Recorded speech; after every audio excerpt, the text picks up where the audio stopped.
কেমন আছো বন্ধুরা? আশা করি সবাই ভালো আছো। তোমরা ইতিমধ্যেই থাম্বনেইল এবং টাইটেল দেখে বুঝতে পেরেছো আজকে কি বিষয়ে তোমাদের টিপস দেব। যা দেখেছো তাই। পাছার নিচে বালিশ রেখে কিভাবে মিলন করলে কি হয়, মেয়েরা কি বেশি মজা পায় নাকি কষ্ট পায়?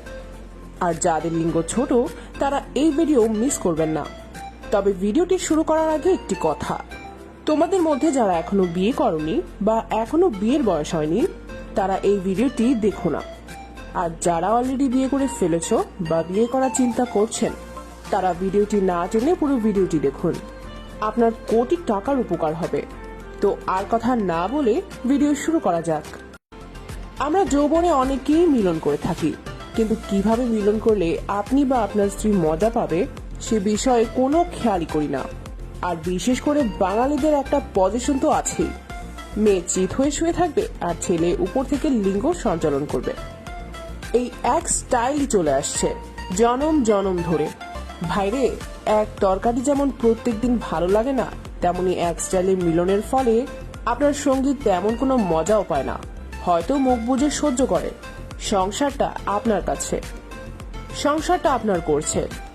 এই বিয়ে করে ঠেকে পড়ে আছে, সামাজিক কারণে বা লজ্জার কারণে কিছু বলেও না, আর আপনিও ওই একই স্টাইলে গাড়ি চালাচ্ছেন। আরে ভাই, আপনি আপনার সঙ্গীর সাথে ফ্রি হন, তাকে জিজ্ঞাসা করেন কিভাবে মিলন করলে সে বেশি মজা পায়। আর বিভিন্ন স্টাইলে মিলনের ফলে আপনারও মিলনের সময় বাড়বে, যা আপনাকে আলাদা কনফিডেন্স যোগাবে। যাক, এতক্ষণ যা বলছিলাম কিছু মনে করবেন না। যাই হোক, যা নিয়ে কথা বলার জন্য আসছি সেটাই বলি। আপনাদের আবার বেশি কথা নাকি ভালো লাগে না। আজকে আপনাদের এমন একটি স্টাইলের কথা বলবো যা আপনাদের মিলনে অনেক মজা দিবে। আপনি যদি এই স্টাইলে কখনো মিলন করে না থাকেন, ট্রাই করে দেখতে পারেন। আপনার সঙ্গীর মিলনের সময় যখন একটু বেশি উত্তেজিত হবে তখন আপনি তার কোমর বা পাছার নিচে বালিশ দিয়ে আসনটাকে একটু উঁচু করে লিঙ্গ সঞ্চালন করবেন। তাতে আপনারও কষ্ট কম হবে, আপনার সঙ্গীও অনেক মজা পাবে। আপনি প্রথমেই এই স্টাইলে কখনো করবেন না। প্রথমত, আপনার মন মতো যে কোনো স্টাইলে আপনি মিলন করতে থাকবেন।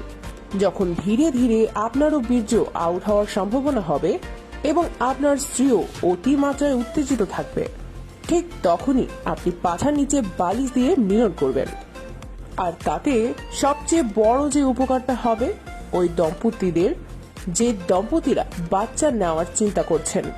কেননা এই পজিশনে যখন আপনি বীর্য আউট করবেন তা সম্পূর্ণ আপনার স্ত্রীর ভিতরে ঢুকবে এবং তা পড়ে যাওয়ার সম্ভাবনাও থাকবে কম। আর হ্যাঁ, যাদের লিঙ্গ ছোট তারা তো অবশ্যই এই স্টাইলটা ফলো করবেন।